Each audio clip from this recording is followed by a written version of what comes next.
Kapayapaan ang sumainyong lahat. Tingin mo ba ngayon, ganito na lang ako?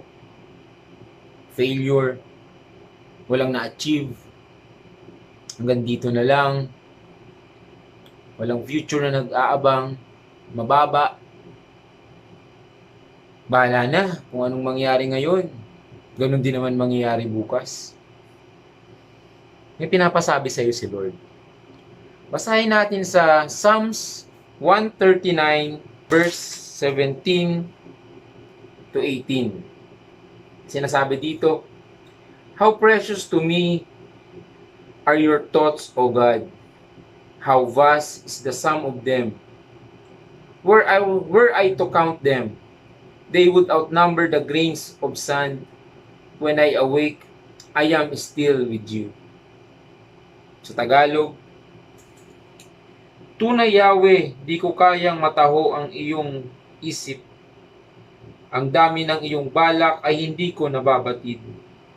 Kung ito ay bibilangin, ay sindami ng buhangin. Sa iyo pa rin ako kung umaga na magising." Meron palang plano sa atin si Lord. Suportahan natin yung konteksto. Sinasabi sa Jeremiah 29 verse 11 to 13, "For I know the plans I have for you, declares the Lord. Plans to prosper you and not to harm you. Plans to give you hope and a future.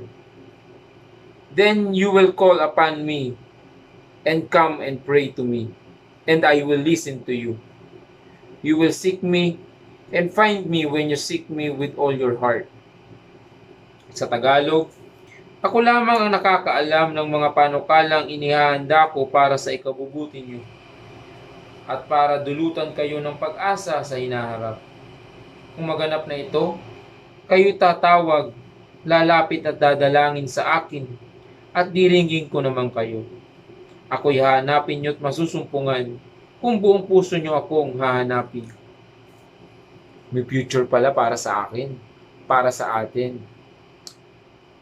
Hanapin mo lang ngayon ang ating Diyos. Nandyan lang siya. Kailangan mo lang magdasal. Dahil hindi siya nawala at kasama mo si ang ating Panginoong Hesus. Manalangin tayo. Panginoong Hesus, batid niyo po, Panginoon, ang laman ng aking puso at isipan.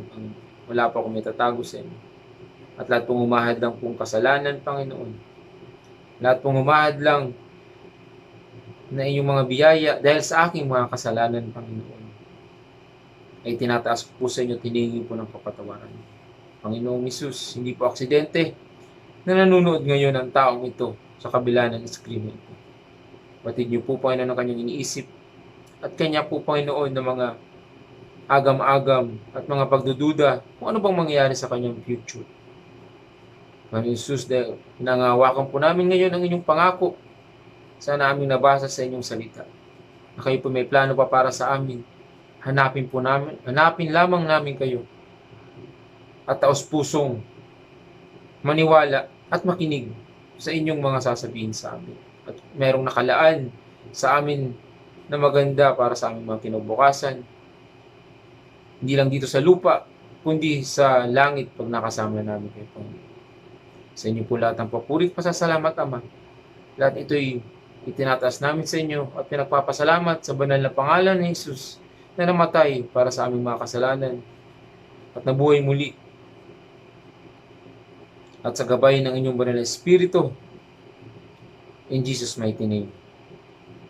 Amen.